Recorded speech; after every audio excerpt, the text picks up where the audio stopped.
Bueno, buenas tardes a todos. Es la hora, son las 6.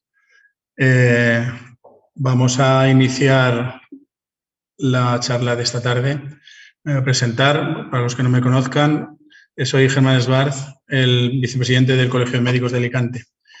Hoy es la tercera charla que presentamos del ciclo de este año 21, de las que se han organizado entre la Real Academia de Medicina de la Comunidad Valenciana y el Colegio de Médicos de Alicante.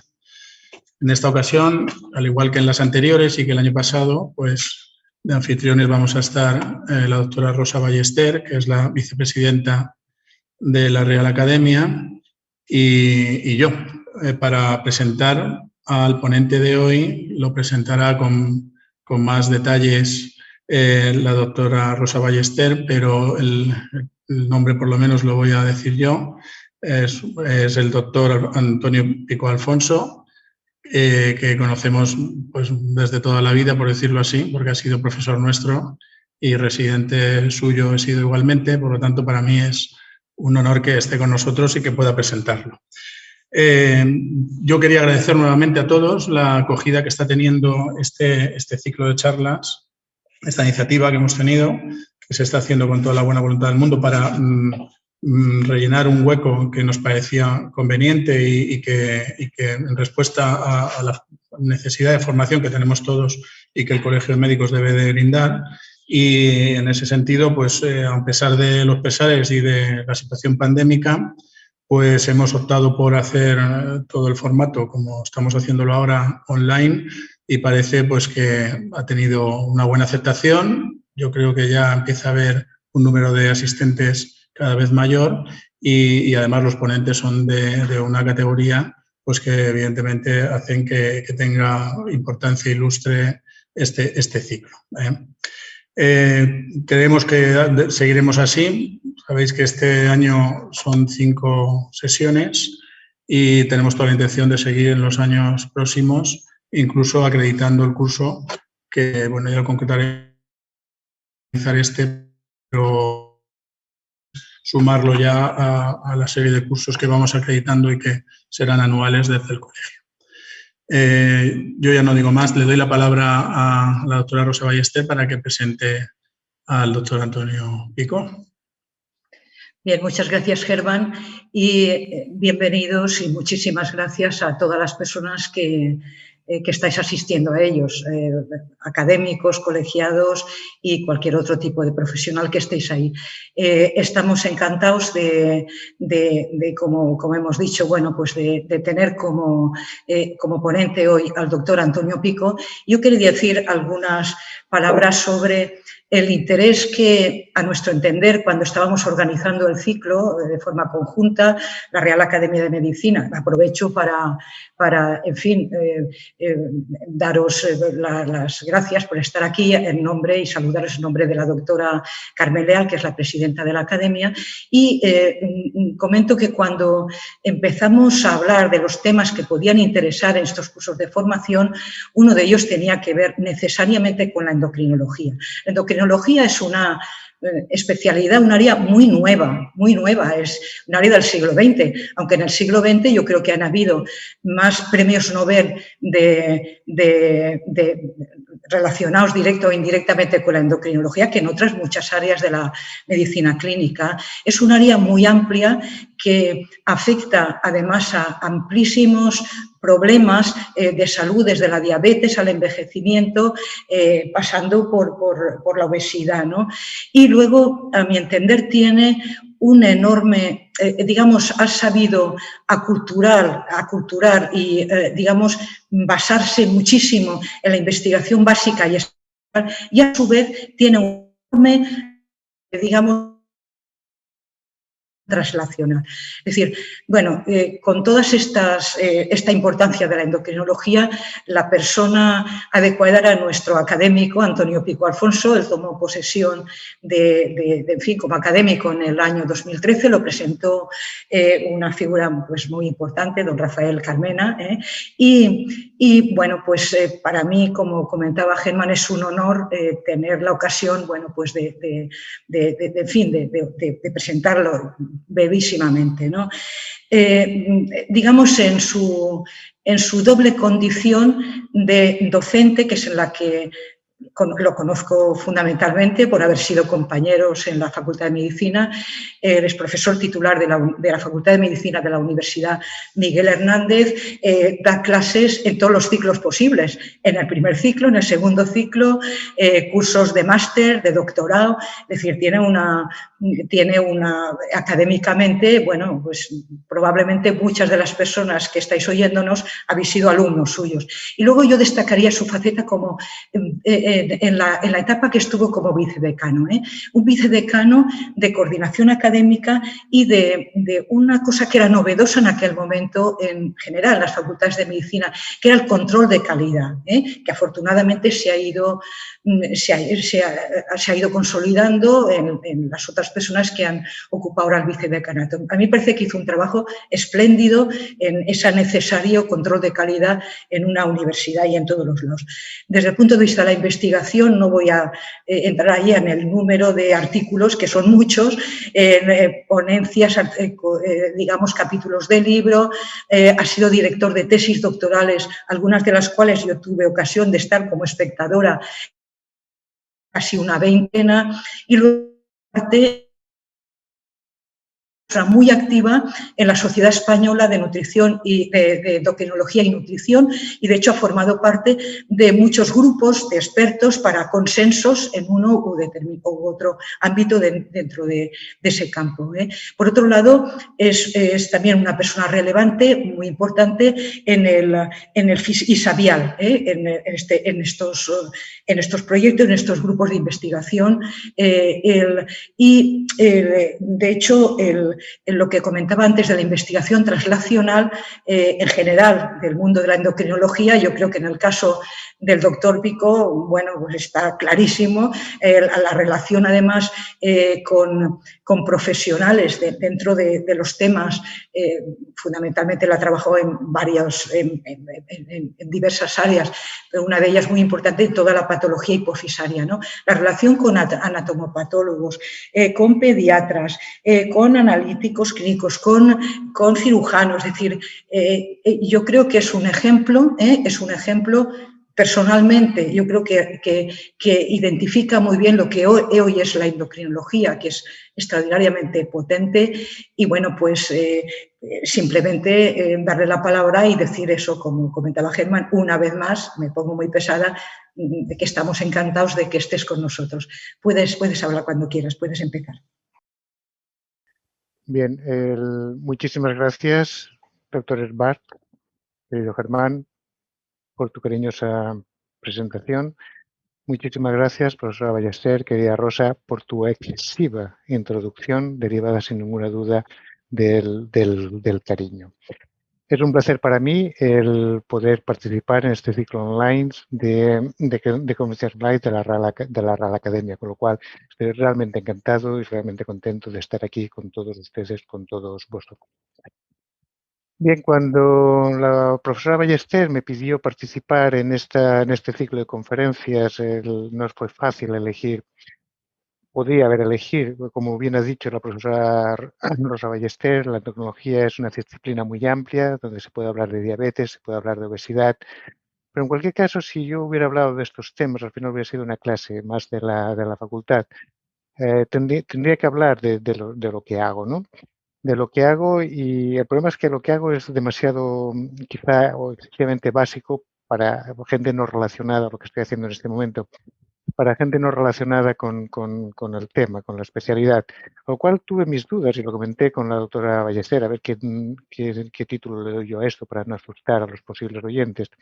Y al final hablamos de poner una historia de gigantes, porque aunque ella no sabe por qué, pero al final voy a hablar de gigantes. Al principio voy a hablar de gigantes y luego esto derivará. Pero el objetivo fundamental es enamorarles de la neuroendocrinología y voy a ver si lo puedo conseguir. Todos son conscientes de que la historia está llena de casos de gigantes. El primero, el que todos conocen, fue Goliat, pero luego esto se ha extendido hasta el punto de la cultura popular que data de la Edad Media, sobre todo en Europa Occidental y Latinoamérica con los gigantes y cabezudos. Es decir, que los gigantes están entre nosotros, sin ninguna duda, ¿no? Pero no todos los gigantes son casos de ficción, son elementos de ficción. Es decir, hay una especie de gigantismo que tiene una base clara endocrina, que es el exceso de hormona de crecimiento cuando éste aparece por tumores habitualmente de la glándula hipofisaria, también del hipotálamo, pero mucho menos frecuentes, cuando los tumores aparecen antes del fin de que se cierren los cartílagos de crecimiento, es decir, cuando aparecen en la infancia. En estos casos se crece en altura. Cuando el tumor aparece en la glándula hipofisaria, una vez finalizado el crecimiento, ya es imposible crecer en altura y entonces se produce una deformidad, fundamentalmente a expensas de las partes sacras, que es de donde viene el término acromegalia, cuya introducción comentaré horas después. Reportes de pacientes de gigantes o acromegálicos en la literatura datan del siglo XVI. Concretamente, Berga, en el año 64, introdujo el término de prosopectasia para hacer referencia al prognatismo mandibular que estos pacientes, cuando están muy avanzados, afortunadamente ahora ya casi no vemos pacientes tan avanzados como los que aparecen en la literatura de años precedentes, porque la enfermedad se diagnostica, se reconoce y se diagnostica antes. Pero el término de acromegalia se atribuye a Pierre Marie en el año 1866. Pierre Marie, el reputado neurólogo francés, conocido por todos ustedes, o al menos a todos les sonará, reportó 2 casos propios de pacientes acromegálicos y recogió 5 más descritos en la literatura. Y él lo definió muy bien. Textualmente dijo: existe una afección caracterizada sobre todo por una hipertrofia de los pies, de las manos y de la cara, que proponemos, o que yo propongo, llamar acromegalia, es decir, una hipertrofia de las extremidades. Realmente, Pierre Marie tuvo acceso a la autopsia de uno de sus 2 pacientes y encontró en la glándula hipofisaria un tumor del tamaño de un huevo. No pone claro si era un huevo de paloma o un huevo de gallina, pero imagino que sería paloma, porque un huevo de gallina hubiera sido excesivo. Pero en cualquier caso, un claro tumor hipofisario que él no reconoció inicialmente como la causa de la enfermedad, sino como una consecuencia de la misma. Él pensó que la acromegalia era una enfermedad del sistema nervioso y que igual como crecían los pies, las manos, podía crecer el corazón, y de hecho crece, también el hígado, el tiroides, y podía crecer la glándula hipofisaria. La verdad es que quien tuvo la primera posibilidad de relacionar la acromegalia o el gigantismo con la hipófisis fue John Hunter, es decir, un neurocirujano inglés que hizo una gran colección de casos raros. Si hubiera tenido la curiosidad de abrir el cráneo del llamado gigante holandés O'Brien. Lo que no hizo en el siglo XVIII Hunter, lo hizo Cushing, Harvey Cushing, del que hablaré después, junto con el responsable del museo, el conservador del museo, John Hunter, en Londres, y encontró una silla turca de 2 por 2,4 por 1,1 centímetros. Era una gran silla turca, señal inequívoca de que albergó un gran tumor hipofisario. A partir de ahí se reportan casos en la historia, y es donde pedí ayuda a Rosa, el de gigantes. No voy a contar todos, pero a título de curiosidad, pues el gigante, uno de cada país, de cada continente. El gigante Wilkins, de Minnesota y Chicago, que llegó a medir 2,5 metros. El gigante ruso, Fedor, que llegó a medir más de 2 metros y que empezó a crecer a los 4 años y siguió creciendo. Los gigantes de los Alpes, los hermanos Hugo, probablemente el primer caso descrito de FIPA. FIPA es el acrónimo de Familiar Pituitary Isolated Adenomas, es decir, un tumor hipofisario familiar aislado, no en el contexto de un síndrome endocrino como la neoplasia endocrina múltiple tipo 1, como el Carni. Ahora los conocemos, no son muy frecuentes los FIPA, pero sí los perseguimos por las características tan interesantes desde el punto de vista de investigación que tienen por las mutaciones somáticas y germinales que pueden presentar. Bien, pues los gigantes Hugo llegaron a medir 2,3 metros y pesar 200 kilos. O el gigante inglés, el gigante Federico el Grande, que llegó a medir 2,56, pesar 171 kilos y utilizaba unos calzados que medían casi medio metro. Ya se pueden imaginar lo que era Federico el Grande. Lo que tuvieron todos estos pacientes, aparte de ser figuras de circo, ¿no? o podían ser figuras de circo, desde luego llamaban la atención, es que todos murieron antes de los 40 años. Luego, el gigantismo no solo producía una deformación una deformación corporal, algo llamativo, sino que acortaba la vida. Y lo mismo ocurre con la acromegalia. No solo hay gigantes reportados en la literatura en siglos pasados, están entre nosotros, en el deporte, en el cine o en la vida diaria, con Sultán, en este momento el chino, el conocido hombre más alto del mundo, que mide más de 2,5 metros. Y nosotros tenemos nuestros propios gigantes, el del vasco, la Andía, que lo conocen por la película, sin ninguna duda, el gigante extremeño o nuestro jugador de baloncesto, Roberto Dueñas. Bien, pues todos estos pacientes que yo les he comentado, porque son pacientes, son productos de un tumor hipofisario que se alberga en una glándula que está situada dentro del cerebro, pero dentro de la cabeza, dentro del cráneo, pero fuera del cerebro, en la base, justo detrás de la nariz, que es la glándula hipofisaria y que da lugar, como ya he dicho, cuando hay un tumor de la misma que secreta hormona de crecimiento y este tumor aparece en etapas precoces de la vida, da lugar al gigantismo, pero cuando aparece en etapas tardías da lugar a la acromegalia, que se caracteriza por este crecimiento de partes sacras que Pierre-Marie definió perfectamente, pero que asocia a otras connotaciones nosológicas como la hipertensión, como la diabetes, deformidades articulares, una miocardiopatía específica acromegálica que conjuntamente limitan mucho no solo la esperanza de vida, sino la calidad de vida de estos pacientes. Pero no solo hay gigantes como los que le he comentado, hay otro tipo de gigantes, hay gigantes cerebrales, y uno de ellos fue Harvey Cushing. Cushing fue uno de los principales neurocirujanos, conocido, Garrison lo definió como el príncipe de la neurocirugía, y concretamente la neurocirugía de la glándula hipofisaria. A principios de siglo, sobre el año 32 del siglo pasado, Harvey describió una enfermedad que lleva su nombre, la enfermedad de Cushing, y la relacionó con adenomas basófilos de la glándula hipofisaria. Un año después, en el año 30, la enfermedad de Cushing es parte del síndrome de Cushing. El síndrome de Cushing engloba el hipercortisolismo de origen hipofisario y otros tipos de hipercortisolismo. De hecho, fueron descritos las manifestaciones clínicas del Cushing antes que lo escribiera Harvey en la hipófisis por tumores adrenales, ¿no? Se caracteriza, les sonará quizá a todos, por esta distribución central o centrípeta de la grasa, con la típica cara de luna llena, estas estrías violáceas, la delgadez y la amiotrofia de las extremidades, y también, como ocurre con la acromegalia, con alteraciones metabólicas importantes como la hipertensión, como la diabetes, que condicionan una disminución muy importante de la calidad de vida y también de la esperanza de vida de estos pacientes. Bien, pues un año después de que Cushing explicara, definiera o publicara lo que era la enfermedad que lleva su nombre, la enfermedad de Cushing, Bauer ya presumió de que habría una hormona hipofisaria, además de las ya conocidas, las hormonas gonadotropas y las tirotropas, que podría regular de alguna manera la producción adrenal de hormonas esteroideas, ¿no? Y él le llamó una hormona interrenotrópica. Justo unos meses después, Collett ya fue capaz de secuenciar esta hormona y la conoció esa hormona peptídica, la secuencia aminoácidica y la llamó ACTH o hormona adrenocorticotropa.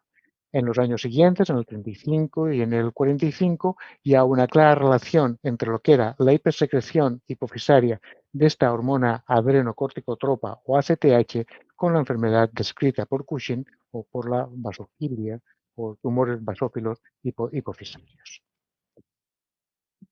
Bien, pues esta glándula responsable cuando hay un tumor en la misma de los síndromes que he contado anteriormente, también de otros, pero los más representativos, los más espectaculares son los que acabo de comentar, se encuentra en estrecha relación con los núcleos hipotalámicos y con la glándula pineal. Y es la responsable de la secreción de la TSH, hormona tirotropa, que regula la producción tiroidea de hormonas tiroideas.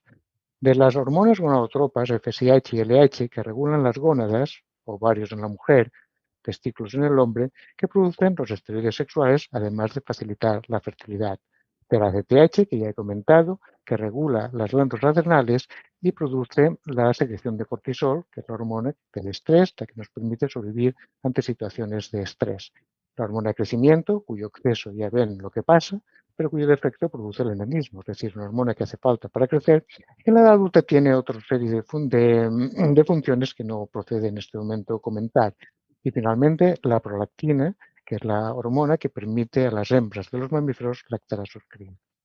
Pues bien, esta interrelación de la glándula hipofisaria que regula las glándulas periféricas con los núcleos hipotalámicos y con la glándula pineal es la base de lo que Marañón, de forma visionaria, porque nadie había hablado hasta entonces, definió como sistema neuroendocrino inmunitario, como el sistema fundamental de lo que es la integración entre el medio interno y el medio externo. Y que tiene una clara conexión, fíjense en la derecha, con los centros de energía o chakras de la medicina oriental.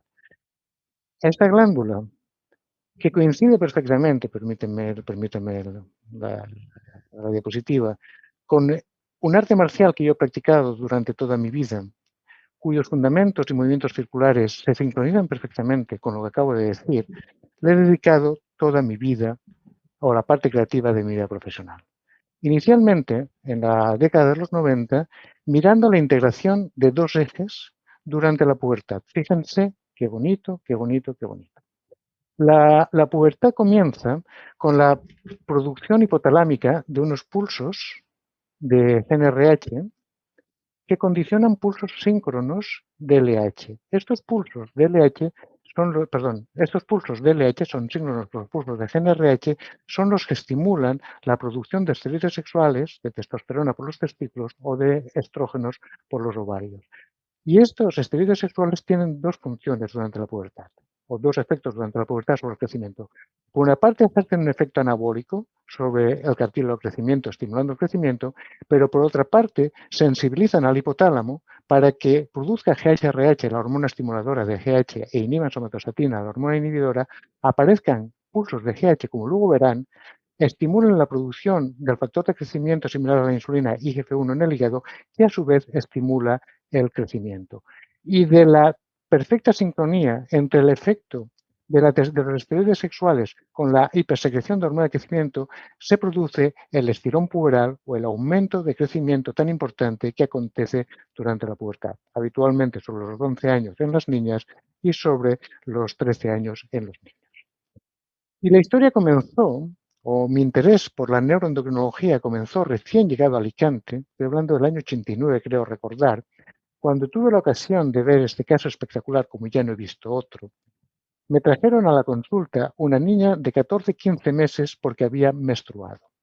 Fíjense cómo creció la niña desde el nacimiento, muy por encima del percentil 97. Esta niña lo que tenía, lo ven aquí, derivado, esto es la glándula hipofisaria, esto es el quiasma óptico, es el tallo hipofisario, aquí está el hipotálamo, y derivado del hipotálamo hay un tumor circular que era un amartoma hipotalámico. El amartoma hipotalámico es un tumor que se caracteriza por producir de forma autónoma pulsos de GNRH iguales que los que han visto en la diapositiva previa, que condicionan pulsos síncronos de LH y condicionaron la producción de estrógenos por los ovarios de MTG, que es esta paciente, la aparición de caracteres sexuales secundarios, la talarquia, la amenarquia, y cómo aceleró la velocidad de crecimiento. Pero claro, esa velocidad de crecimiento se aceleró por lo que le acabo de decir, porque tenía concentraciones circulantes puberales de estrógenos, pero también porque miren cómo aumentó los pulsos de hormona de crecimiento. Fíjense la perfecta sincronía. Lo que hice, ahora no lo podría hacer, pero entonces sí, lo que hice fue extraer sangre de forma continua durante 24 horas con una bomba que teníamos, pequeñas cantidades de sangre obviamente, y cambiaba alícuotas cada 20 minutos. Y eso me permitió estudiar los pulsos de secreción, tanto de LH como de GH. Y fíjense la excelente sincronía, la gran amplitud de los pulsos de LH, que ya ven que durante las 24 horas del día habían pulsos de LH claramente manifiestos, se recuerdan, si no lo verán después, y la sincronía con pulsos amplios, pero muy amplios de GH. Conjuntamente, el exceso de secreción de hormona de crecimiento, no exceso patológico, sino fisiológico, porque era una pubertad en cualquier caso, con la producción de esteroides sexuales, de estrógenos, condicionó este crecimiento exagerado que tenía MT. Esto motivó lo que fue la base de mi tesis doctoral, que cogiéramos niñas, también niños, pero me voy a referir a niñas prepuberales, que cogiéramos niñas con pubertad, con alteraciones de la pubertad no central, sino periférica, lo que llamamos adrenarquia o pubarquia precoz, y cogiéramos niñas con pubertad adelantada central. En este caso no era tumoral, era idiopática, simplemente que en lugar de comenzar la pubertad a los 11 años, que comenzó una niña, la comenzaron a los 9, sin que hubiera una causa orgánica que lo justificara. Fíjense cómo esta es la secreción normal de pulsos de LH a nivel prepuberal. Ven que hay pequeños pulsos, pero muy pequeños. En los trastornos de la pubertad no central, periféricos, los pulsos siguen siendo como si fueran prepuberales, a pesar de que aquí también está aumentada la velocidad de crecimiento. Y como en la pubertad ya central comienza inicialmente los pulsos nocturnos que luego ya se hacen iguales durante todo el día. Lo realmente interesante fue que igual como existían esto, igual como evolucionaba la secreción de los pulsos de LH, ocurría, estos son las mismas niñas, ocurrían los pulsos de GH. A nivel prepuberal habían 3 pulsos, probablemente uno por la mañana, el que aparece después, el mayor que aparece después en la fase también del sueño, pero son 2 niños, pero de una amplitud razonable, que hagan unas 12 nanogramos. En la pubarquia, si me apuran, la amplitud de los pulsos de GH, aunque se mantenía la pulsatividad GH, era incluso menor que en la fase prepuberal. Pero miren cómo se amplifican los pulsos de GH durante la pubertad, que conjuntamente con la producción ya de esteroides sexuales condicionadas por estos pulsos de LH es lo que favorecen el estirón puberal. Y déjenme pasar una diapositiva más. Todavía más interesante fue que o esperable, que cuando yo administré Decapeptyl, el tratamiento del tumor aquel que ustedes vieron podía haber sido quirúrgico, haber extirpado el amartoma, que les he visto, pero el destrozo que hubiéramos producido en una niña de 18 años hubiera sido terrible. Hubiéramos destruido el hipotálamo entero, la chica hubiera quedado con un panhipopituitarismo, pero sobre todo recuerden que el hipotálamo no solo regula lo que es la secreción hipofisaria, sino también, aparte de otras cosas, es el centro donde se regula el equilibrio entre ingesta y gasto calórico. Cuando se destruye el hipotálamo se producen obesidades hipotalámicas imposibles de tratar. Y digo imposibles y son imposibles de tratar. Afortunadamente, en aquel momento se había comercializado el Decapeptyl. El Decapeptyl es el GnRH, es un análogo de GnRH que produce concentraciones mantenidas elevadas, pero mantenidas, no pulsátiles de GnRH. Y qué curioso, cuando administramos GnRH, que en teoría debería estimular, al mantener concentraciones planas, no en pico, se producía justo lo contrario a lo esperable. Desaparecían los pulsos de LH y desaparecía la secreción ovárica de estrógenos. Pues esta niña fue tratada con Decapeptyl, paró de menstruar, detuvo los caracteres sexuales secundarios, enlenteció, como ven, el crecimiento y casualidades de la vida, fue compañera de mi hijo en la Politécnica de Valencia y actualmente es una excelente ingeniera trabajando en las plataformas petrolíferas del Mar del Norte, totalmente sana y deseando ya quedarse embarazada y sin ningún problema. Y el tumor, 33 años después, no se ha modificado. Pero lo interesante, lo bonito fue de que cuando yo di Decapeptyl y la pulsatilidad del LH se abolió, como están viendo estos otros pacientes, se abolieron igual los pulsos de GH. Qué maravillosa sincronía entre la secreción de GH y la secreción de gonotropinas. Y un paso más, ilusionados como estábamos, recuerden que les he dicho que el sistema neuroendocrino incluía la glándula hipofisaria, los núcleos hipotalámicos, pero también la glándula pineal. La glándula pineal a todos les va a sonar. En este momento, en el humano, tiene un carácter vestigial, pero en mamíferos pequeños como los roedores sigue teniendo mucha importancia. La glándula pineal produce melatonina. La melatonina a todos les suena, porque la utilizamos o se utiliza para dormir.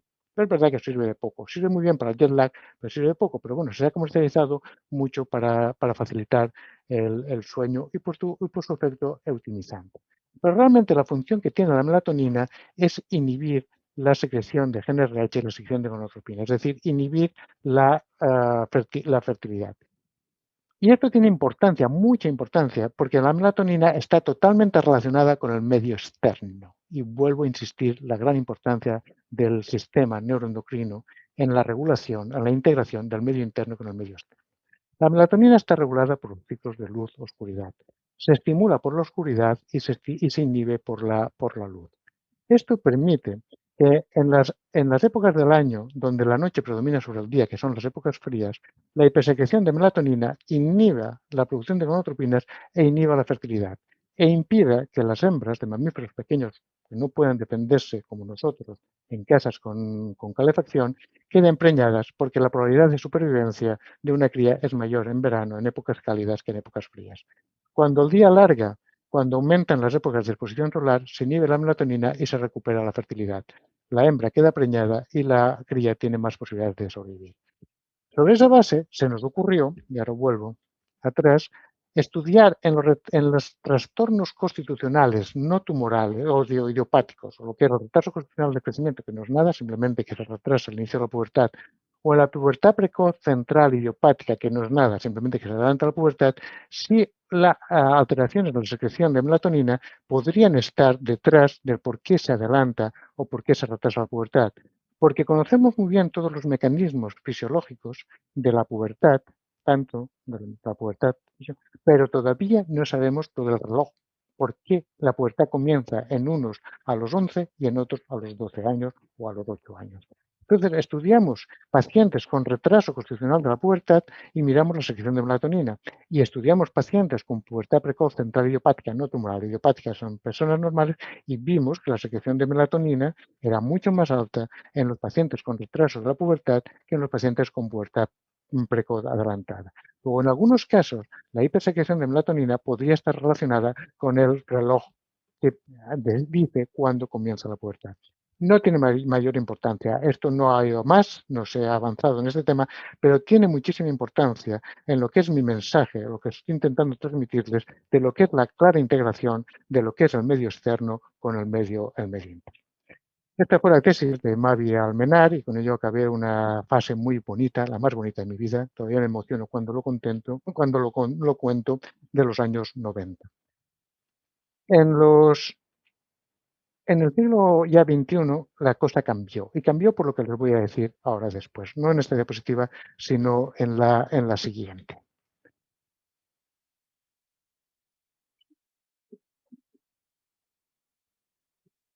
La hipófisis está formada por dos glándulas, la neurohipófisis, que no viene a cuento, y la adenohipófisis. La adenohipófisis está constituida por 5 grupos celulares.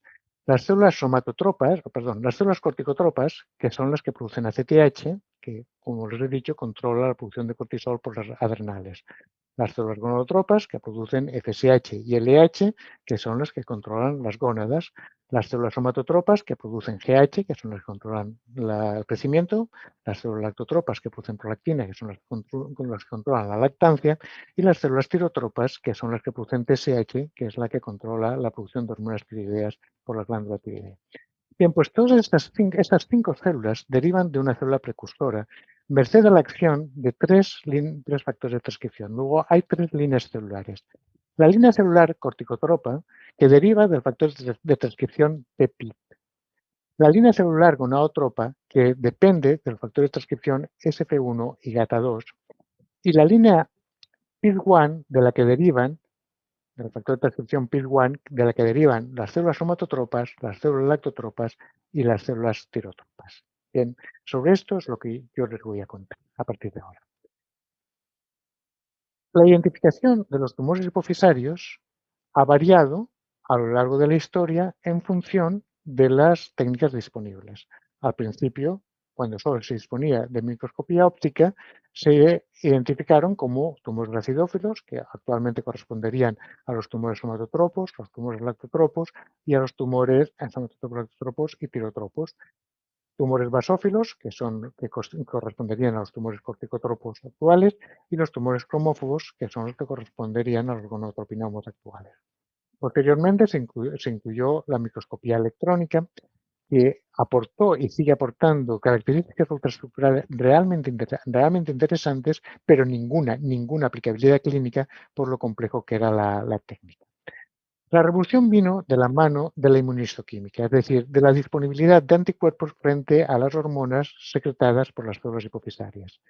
Esto permitió diferenciar los diferentes subtipos de tumores hipofisarios que la clasificación de la OMS del 2004 reconoce como tumores somatotropos, que son los que producen hormona de crecimiento, tumores lactotropos, que son los que producen prolactina, tumores estereotropos, que producen TSH, tumores corticotropos, los del Cushing, que producen ACTH, tumores gonadotropos, que producen gonadotropinas, y tumores plurihormonales cuando hay una combinación de las diferentes hormonas. Pero queda un reducto de tumores, los tumores de Nullfeld, que son tumores que no expresan ninguna proteína. La importancia de esos tumores es que vienen a ser o han sido históricamente o han constituido históricamente entre el 15 y el 25% de las series publicadas. En este momento esto no es aceptable. En el momento en el que estamos hablando, y volveré sobre ese término varias veces a lo largo de la ponencia, de medicina de precisión o medicina personalizada, no es aplicable el que tengamos un porcentaje casi de la cuarta parte de los tumores que no sepamos de qué línea celular depende.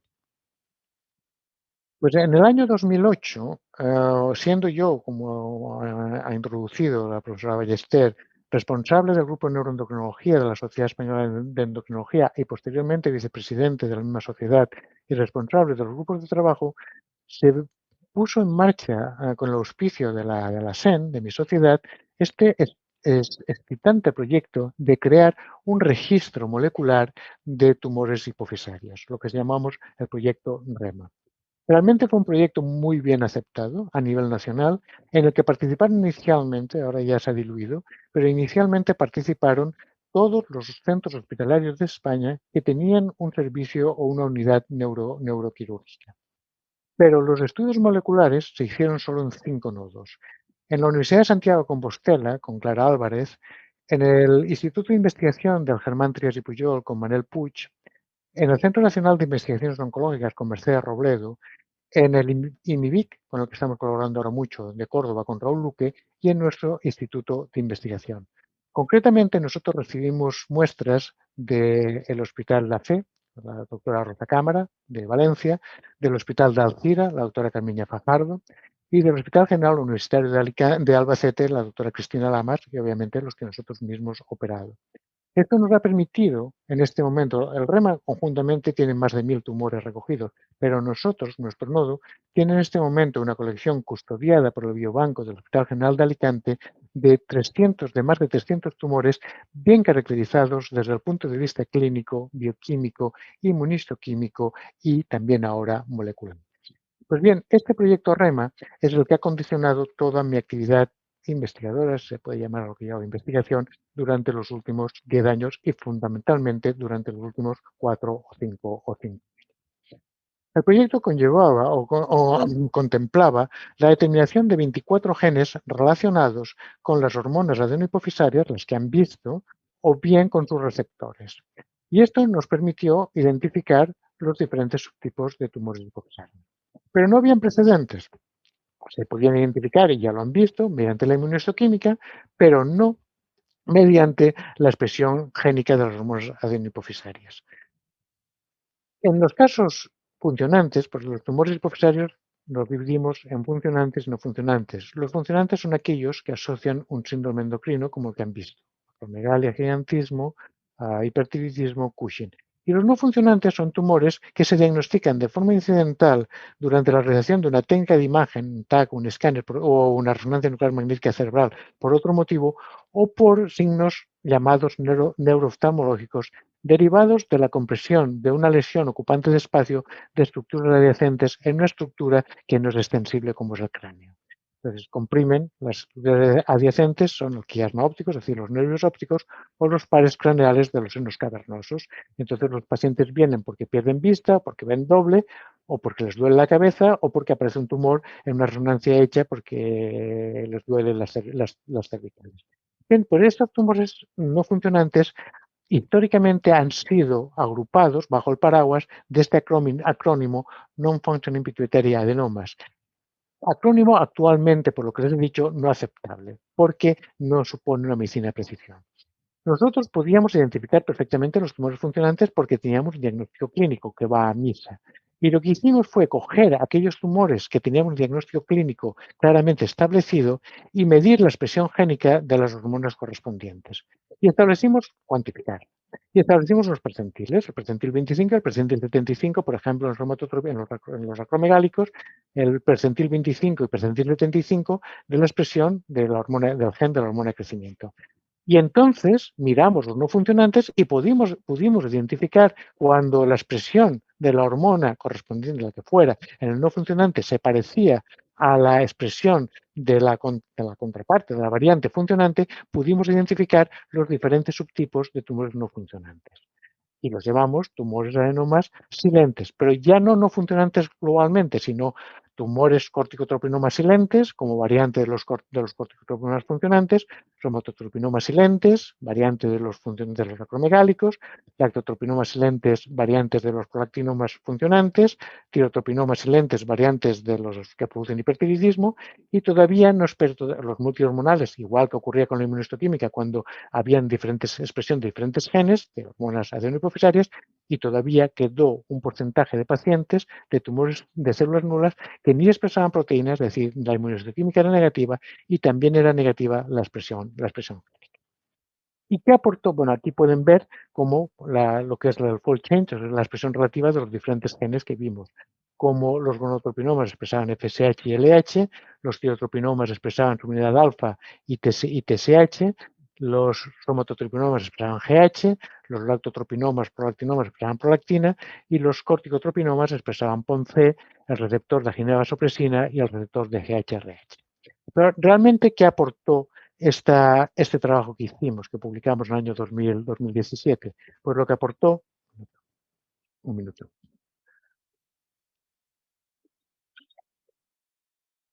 fue que fuimos capaces de reducir el porcentaje de tumores de células nulas de un 13% a un 7%.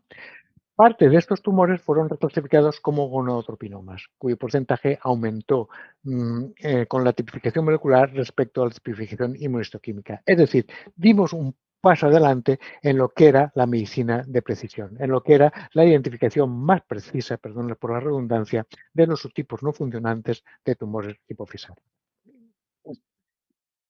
El año siguiente cambió la bióloga molecular que trabajaba conmigo, la doctora Sánchez Tejada, marchó porque quiso y se incorporó Araceli García, que fue una suerte para mí, porque con ella he hecho todo lo que les voy a contar hasta ahora. Pues con Araceli García Martínez decidimos en una serie independiente, la primera tenía 160 tumores y aquí esta creo que tenían 140, decidimos repetir los estudios que habíamos hecho en el 2017. Y a pesar de que era una serie totalmente independiente, que era un requisito válido para corroborar resultados previos, es decir, cualquier resultado de investigación tiene que ser corroborado en una serie independiente antes de estar seguros de que los resultados son sólidos, repetimos la misma investigación, estudiamos los mismos genes y los hizo una bióloga diferente a la que había hecho el estudio del 2017. Y los resultados fueron totalmente reproducibles. Fuimos capaces de reducir, aquí no se ve bien, de un 17 a un 12,5% el porcentaje de tumores de células nulas. Entre tanto, en el año 2015, luego ya habíamos hecho una aportación importante, esto se publicó también en el doctor Juan. Entre tanto, en el año 2015, dos patólogos realmente importantes, tan importantes que son ellos los que escriben los capítulos de la clasificación de la OMS, evaluaron sus series más importantes que las nuestras, la serie de Equinisioca, una serie de casi 500 tumores, y METE, una serie de casi 1000 tumores, los reevaluaron para intentar identificarlos ya no sobre la base de la expresión inmunohistoquímica de las hormonas hipofisarias, sino de la expresión inmunohistoquímica de los 3 factores de transcripción que antes les he comentado, los responsables de las 3 líneas celulares de las que derivan las células hipofisarias, es decir, el TPIT, el SP1 y el PIR1. Como resultado de los estudios de Nishioka y de METE, porque además fueron ellos mismos los que escribieron el apartado de la clasificación del 2017 de la OMS de tumores hipofisarios, ya hubo una recomendación explícita en la clasificación del 2017 de que se deberían utilizar los factores de transcripción, pero no como sustituto de la inmunohistoquímica de las hormonas adenohipofisarias de toda la vida, sino como complementarios. Recuerden lo que les estoy diciendo porque acabaré mi ponencia con una propuesta diferente. Ellos recomiendan que la determinación de los factores de transcripción sea complementaria a la determinación de la inmunistoquímica de las hormonas adenopofisarias como base para la tipificación precisa de los subtipos de adenomas hipofisarios. La verdad es que no lo pusieron muy fácil. Es decir, ya solo tuvimos que juntar las dos series, recoger 250 tumores y lo que habíamos hecho en el 2017 y el 2018 con las hormonas adenopofisarias, hacerlo con la expresión génica, no proteica, que es lo que hicieron Nishioka y Mete, sino génica de los factores de transcripción. Y esto hicimos. Y vimos, además, nuestro jefe de servicio de anatomía patológica, el profesor Aranda, probablemente uno de los neuropatólogos en patología hipoxiaria más reputados del país, en 56 pacientes de nuestra cohorte global de 251, midió también la inmunistoquímica, es decir, la expresión proteica de estos factores de transcripción. Y fíjense cómo los corticotropinomas expresan TPIT, los factores de transcripción del que derivan las células corticotropas, cómo los gonadotropinomas expresan GATA2, el factor de transcripción del que derivan las células gonadotropas. Los lactotropinomas expresan PIL1, igual que los tiotropinomas y que los somatotropinomas. ¿Y qué permitió esto? Pues dar un paso más donde ya el porcentaje, bien por la tipificación molecular de los factores de transcripción o por ratificación inmunistoquímica de los factores de transcripción, el porcentaje de células nulas había pasado del 17% en nuestras series a un 3,2%, por debajo del 5%. Si recuerdan lo que les he dicho antes, que el porcentaje clásico de tumores histórico de tumores de células nulas en las principales series era del 15 al 20%, imagínense el avance que ha supuesto a nivel de precisión de diagnóstico reducir esos porcentajes a menos de un 5%. Los mismos datos tenían Nishioka y Mete en sus series. Habían conseguido reducir el porcentaje de tumores nulos por debajo del 5%. También hubo otras aportaciones con los tumores multihormonales, pero esto sería apartarme un poquito del hilo conductor de esta conferencia. Con lo cual ya tengo lo que es toda la visión global de lo que ha sido la tipificación de los tumores hipofisarios, desde la microscopía óptica al estudio de la expresión molecular de las hormonas adenohipofisarias, a la clasificación de la OMS basada sobre la expresión inmunistoquímica de los factores de transcripción, a la expresión molecular de los factores de transcripción. Y esto, por lo que decía la profesora Ballester, no solo tiene importancia desde el punto de vista de investigación básica o medio básica, tampoco es básica pura, pero medio básica o para publicar o para mejorar mi currículum, que lo ha mejorado sin ninguna duda, sino que tiene una aplicación translacional clara, porque ya hemos publicado nosotros, bueno, el doctor Aranda en este caso, profesor de anatomía patológica, la primera serie clínica serie de práctica diaria en clínica real de tumores hipofisarios identificados sobre la base no de las hormonas adenohipofisarias, sino de los factores de transcripción. Y fíjense la precisión que tienen. Son 146 pacientes, esto lo ha hecho nuestro servicio de anatomía patológica. De 29 acromegálicos, 26 expresaron solo PIL1 y los 3 restantes expresaron también PIL1, aunque SF1, que es la línea gonadotropa. Los 10 lactotropinomas que teníamos, los 10 expresaban PIL1. Los 10 Cushings incluidos, los 10 expresaban TPID, el factor de transcripción de la línea corticotropa. El único, estos son tumores muy raros, que tenía hipertireotropinomas, es decir, que producía hipertiroidismo, expresó PID1. Pero lo más relevante es que de los 96 que inicialmente hubiéramos incluido dentro del paraguas del NFPA, el Non-Functioning Pituitary Adenoma, fuimos capaces de identificar 8 de la línea PID1, 12 de la línea TPID, es decir, 12 corticotropinomas silentes y 70 de SP1, es decir, gonadotropos. Toda vez que les he dicho que los gonadotropos son tumores que habitualmente se cursan de forma indolente y se pueden seguir cada 2 o 3 años, mientras los corticotropos, los silentes, los Cushing, tienen ya están diagnosticados clínicamente, tienen otro abordaje, se comportan de forma agresiva y tienen dianas terapéuticas totalmente diferentes a los gonadotropinomas o totalmente diferentes a los PID1, esto tiene una tremenda importancia desde el punto de vista clínico en lo que llamamos actualmente medicina de precisión o medicina personalizada, como quieran llamarla.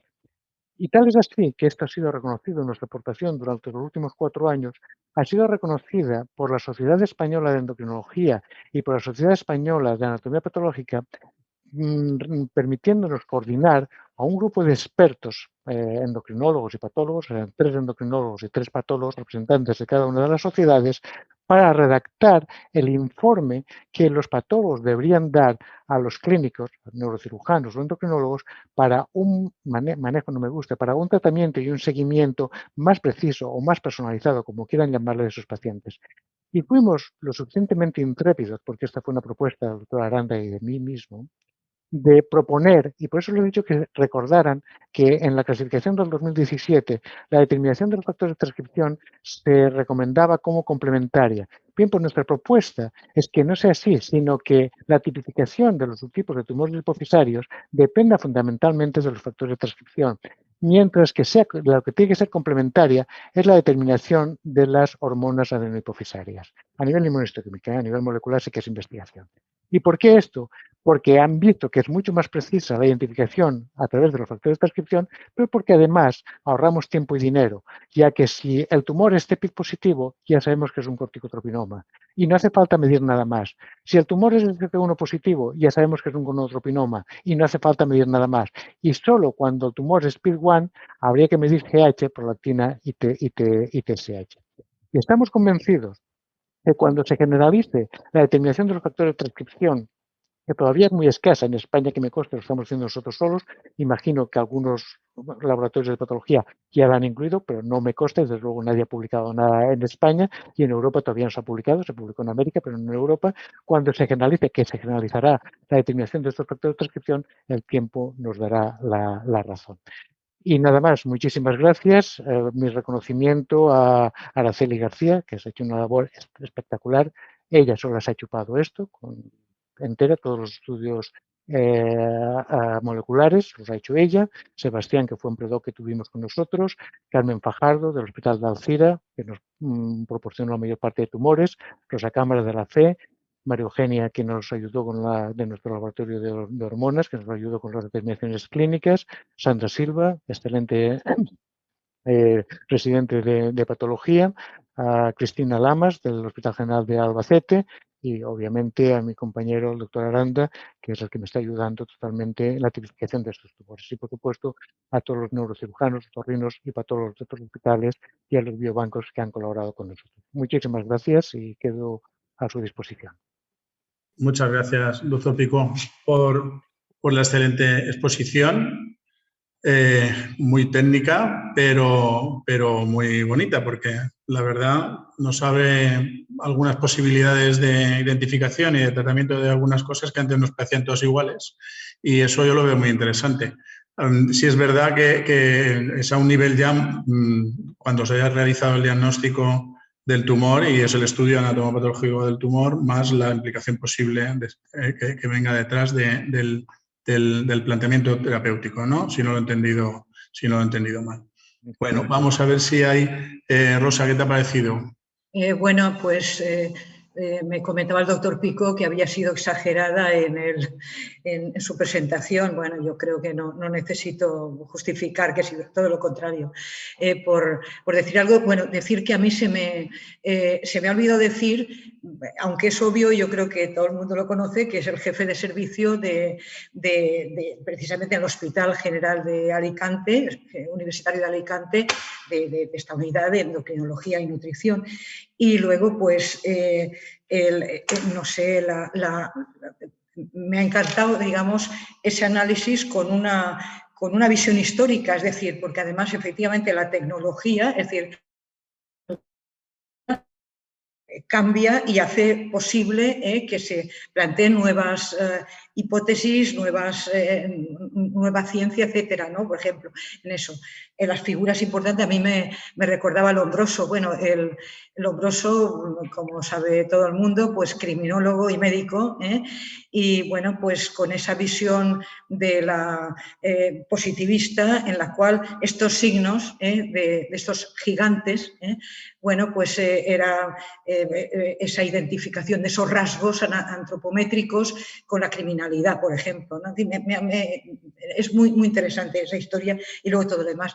Y bueno, y finalmente decir que realmente es espectacular y por citar solo los últimos trabajos, desde los 2+1 del 17-18 hasta el cáncer del 19, el Human Pathology del 20 y luego en enero, febrero y marzo del 2021 es que hay 3 trabajos en 3 revistas importantes, una de ellas el Journal of Endocrinology e Endocrinological Investigation, es espectacular, y esto último que nos ha contado. Bien, solo decir, yo creo que la gente que nos ha oído seguro que ha aprendido muchísimo. En la conferencia está grabada, con lo cual, digamos, pues se puede también recuperar en algunos aspectos que se puedan haber, en fin, para poder profundizar en ella. Muchísimas gracias, doctor Pico. Muchísimas gracias, Antonio. Bueno, yo quiero recordar perdona, Antonio. Yo quería recordar a los que estén en audiencia viéndonos que pueden hacer preguntas a través del icono que hay abajo de preguntas. Nosotros las leemos y las decimos en alto para que el doctor Pico las responda, ¿vale? Entonces, van entrando algunas. Pregunta del doctor Pico acerca de este trabajo, pues muy posiblemente uno solo, como antes, como el señor Cushing o como cualquier otro, sería prácticamente imposible hacerlo, ¿no? Para esto hace falta un equipo multidisciplinar y con mucha gente implicada de distintas especialidades. ¿Esto hoy por hoy es una cosa fácil de conseguir o cómo habéis llegado a tener, aparte de que se caiga uno bien y tenga amistad con el patólogo, esto está planteado así ahora mismo en... ¿Se ha cortado? Germán, ¿se ha cortado? ¿Germán? ¿Germán? Bueno, mientras... Pero puedo contestar, ¿eh? Puedes, pues contesta, por favor, sí, que luego tenemos... La investigación, yo no creo que lo que yo hago pueda llamarse investigación, pues es más afición, pero porque complementa un poquito, pero no es investigación de la buena, tampoco tengo tiempo para hacerla y probablemente tampoco tengo capacidad. Pero dentro de la investigación, lo que he aprendido, lo poco que yo he hecho, creo que hay tres aspectos. El primero es trabajo, sin ninguna duda, esto ya lo dijo Ramón y Cajal. El segundo, capacidad intelectual. Esto se tiene o no se tiene. Ya me lo dijo mi padre. Mi padre era maestro, fue mi maestro. El que la tiene, la tiene. El que no la tiene, no la tiene y nunca la tendrá. Y la tercera parte es suerte. Y yo creo que he tenido mucha suerte. Tuve suerte porque estuve en el momento adecuado cuando se puso en marcha el registro molecular de adenoma hipofisarios, porque estaba yo en el sitio que tenía que estar. Tuve suerte porque los neurocirujanos que tenemos en nuestro hospital eran residentes, tanto el otorrino, porque la cirugía se hace ahora cirugía endoscópica endonasal y se hace a 4 manos con la colaboración de un otorrino y la colaboración de una Pittsburgh, que es el centro, en Pensilvania, de la cirugía endoscópica endonasal. Y vinieron encantados y con muchísimas ganas de trabajar. Javier Barca y Irene Monjas, y son excelentes profesionales, pero no por lo bueno, sino por la ilusión y el compromiso que tienen. Y luego tuve la gran suerte de tener en el Hospital de Alicante uno de los neuropatólogos más reputados del país en patología hipofisaria. Y tenía en el laboratorio uno de los mejores laboratorios de hormonas del país con Montserrat Mauri. Esa suerte de que coincidieron en el mismo hospital 4 servicios fundamentales ha sido definitiva. Y luego la gran suerte de encontrar una bióloga molecular como es Araceli García Martínez con una capacidad de inteligencia de trabajo muy por encima de lo normal. Todo eso, Germán, lo que ha permitido que durante los últimos años haya sido tan rentable el trabajo que hemos hecho. Bueno, hay una pregunta de Paco Sánchez del Campo, del profesor Sánchez del Campo. Muchas gracias por tu magnífica lección, Antonio. Quisiera recordar los estudios de Smith-Agreda sobre los sistemas porta-hifosarios y los de Amat sobre la citología adeno-hipofisaria. El doctor Smith murió, además, hace la semana pasada, catedrático de anatomía de la Universidad de Valencia. Es decir, los estudios de Smith y los de Amat sobre sistemas porta-hifosarios y los de Amat sobre citología adeno-hipofisaria. Pregunta el catedrático de anatomía Paco Sánchez del Campo. Sí. No, comentario. Bueno, seguro. Excelentes trabajos. Quizá no pueda haber leído todo lo que hay descrito, pero excelentes, Paco, si me los envías, los tendré en cuenta. Bueno, sí, la siguiente pregunta. Me he venido con Rosa porque mi ordenador ha dicho que no quiere seguir la mascarilla por estar aquí con ella. Bueno, Sí, vale. Germán, sí. Te voy a decirte una y es acerca de la posibilidad de, es un espectador anónimo, pero bueno, que ha sufrido un macroadenoma hipofisario. Entiendo que es un compañero nuestro, pero en fin, ha sido un paciente que ha tenido macroadenoma hipofisario no funcionante, ha intervenido varias veces y luego ha desarrollado algún tipo de tumor, un adenocarcinoma de útero y una displasia de hígado. Bueno, pregunta sobre la asociación posible de los tumores de hipófisis con otro tipo de tumor. Habitualmente no, salvo los tres P's, que es el paraganglioma, tumor hipofisario y tumor el hipocromocitoma. En el carne sí que hay posibilidad, en el síndrome de Carney están los síndromes genéticos. Los tumores hipofisarios se diferencian mucho del resto de cánceres. La mayor parte de los cánceres provienen de mutaciones, es decir, hay una mutación que favorece. En los tumores hipofisarios la mutación solo está en un 5 o un 10% de los casos.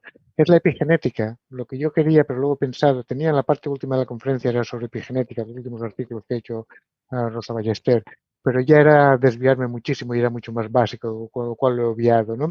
Pero sí que hay algunos síndromes germinales, como la neoplasia endocrina múltiple tipo 1, que hay tumores de paratiroides, tumores gastroenteropancreáticos y tumores hipofisarios, o como el carne que sí que asocia tumores de tiroides, tumores de colon y a veces tumores de útero. Pero no es lo habitual, Germán. Probablemente lo que pasa es que el cáncer del tumor de útero es frecuente y los tumores hipofisarios cada vez son más frecuentes, conforme han proliferado las técnicas de imagen. Claro. Muy bien. Bien, creo que ya deberíamos... Sí, porque he grabado Rosa antes